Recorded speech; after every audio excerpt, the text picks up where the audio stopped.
like to say something right here, you know. Cassius Clay, yes. Why do you want to say Cassius Clay when Howard Cosell and everybody is calling you Muhammad Ali? Then why you got to be one of all people whose color to keep saying Cassius Clay?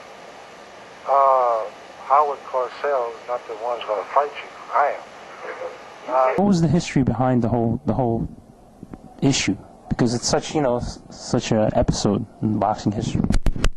Well, it did. I mean, I knew Muhammad Ali, you know, from the amateurs, and it wasn't like I just met him and now that we're fighting. We had met, we fought on the same card a couple of times, so I knew him. And when he was talking all this stuff that he was talking, it just didn't register with me. And just like he say, I called him Cassius. Well, I did call him Cassius because at that time he had just registered this new name that I wasn't familiar with. And and then you got to get used to calling him anyway. You've been calling the guy Cassius all ever since you've known him, and now he gives you another name. I really didn't mean to call him that. It wasn't done in no mean streak. But that's just the way it happened. You're really hard on yourself now. You keep saying in the sport angle. Why don't you call me my name, man? Well, what's your name? You told me your name was Cassius Clay a few I never years ago. told you my name was Cassius Clay. My name is Muhammad Ali, and you will announce it right there in the center of that ring after the fight if you don't do it now. For the benefit of this broadcast, him. All right? Well, it's not, well, mine wasn't real, but with the way he carried on and the way all those guys jumped me when I'm on my way to the ring, see, that's crazy. And so I think he took it too far, or his guys took him too far, because they come putting their hands on me while I'm going to the ring. You just don't do that, you know. And but that's what they did. You acting just like an old Uncle Tom. Another fly powder. I'm going to punish you. You ain't got no... Back off of me. Don't call me no Uncle Tom. That's what you are, Uncle Tom. Why are you going to call me Uncle Tom? I ain't doing nothing. You heard me. Call me no Uncle Back Tom. off of me. And so, ladies and gentlemen, as the two contestants prepare for battle right now... Back off of me, man. I mean, security wasn't, I mean, right now you see security guards everywhere. It wasn't that developed back then, right? How, like, guards. Well, it wasn't needed back then, but I do know that, you know, like, he had a brother, and his brother come and jumped in my face, and he was telling me what all he was going to do to me, and all that stuff. I said, so, I mean, what? So I, you know, wanted to get him out of there, so that's what my trainers and people did, grabbed him and took him out of there.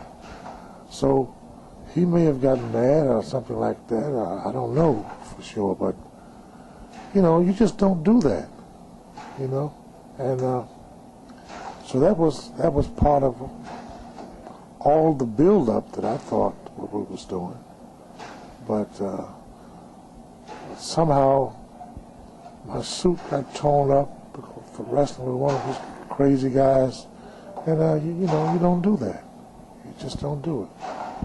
What were some of the things he said to you? Well, he would say that you're an Uncle Tom, he said, and I'm representing black people, and you're not.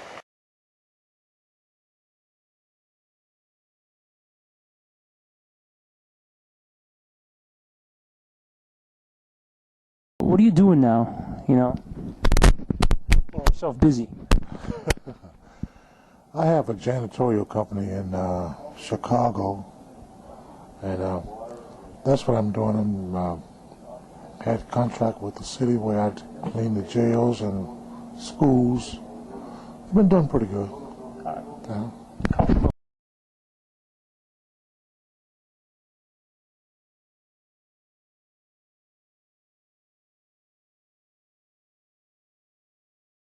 Let me ask, we just did an interview actually with George Travolta. Did he have like the hardest head ever?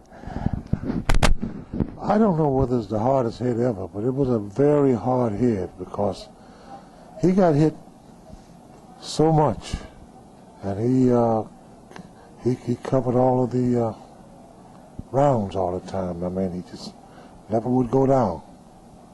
And he was a tough guy. Yeah, I mean, you saw each other, I'm sure, right? Say hello? Yeah, we say hello. I mean, that was a fight that we had, that we got paid for, and, nobody's mad, I hope. So naturally, we would speak to each other and congratulate each other on the fight, and all the other stuff that he'd done was good. So, that's the way fighters is.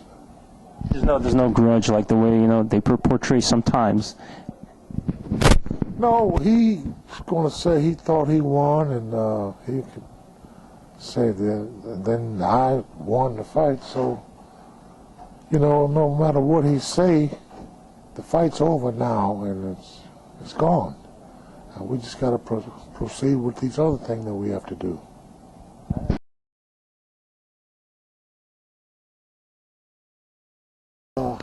Chuck Webner never won. He fought when we fought. He never won a single round. He didn't even come close to winning a single round. I mean, and they were so bad until Ring Magazine got an asterisk there, if you would check it out, that it would always be there because of the bad decision that when Costa gave that fight to Webner. And, Webner's just somebody who got in there to try to go the distance, and, he wasn't even trying to win, I didn't think. He was just out there trying to hang in there. So, and that was just a bad thing to happen to somebody. But that's the way it did. But if you look in Ring Magazine, they got an asterisk about that fight, because he lost that fight so bad, and yet they gave it to him. Do you follow the sport right now? Well, I follow it as much as I can, but it's kind of tough when you got 4 world's heavyweight champions and you only got 1 world. That's pretty tough. I don't know how you can do that. Boxing has taken us a little slide backwards, I think, because the folks are not putting on the all that they should into boxing. I mean, these fighters, the trainers are not doing the job, or somebody, but we don't see the fights like we saw when I was coming up, like you watch Carmen Basilio fight Gene Foreman, and Sugar Ray Robinson fight Gene Foreman, and fought everybody else. See, those fights were good fights, and the guys now look like, I don't know, they want to do more talking than they do fighting. So, we got to get our thing back up to snuff to where we are not, we know that we are the best in the world when we go out there to fight, So that's what we have to do.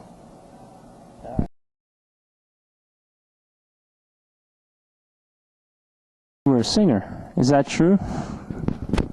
Yeah, I did sing. I sung in Vegas. I was on all kinds of television shows, Tonight Show, Ed Sullivan Show, Jack Benny's. And I fought in all of, I worked in Vegas and the Fountain Blue in Miami. I worked at all of the big clubs. So, yes, I guess that makes sure that I was singing, yeah. You think you're a better, because Larry Holmes, he was also a singer. You think you're a better singer than Larry? Well, I can't say I am, because, singing is if you like, that's in the eye of the beholder. Who do you like the better? But, I'm pretty sure if Larry can sing, that he would probably do well, because he's a guy that do all he can on things like that. So I would like to see him be successful if he's singing.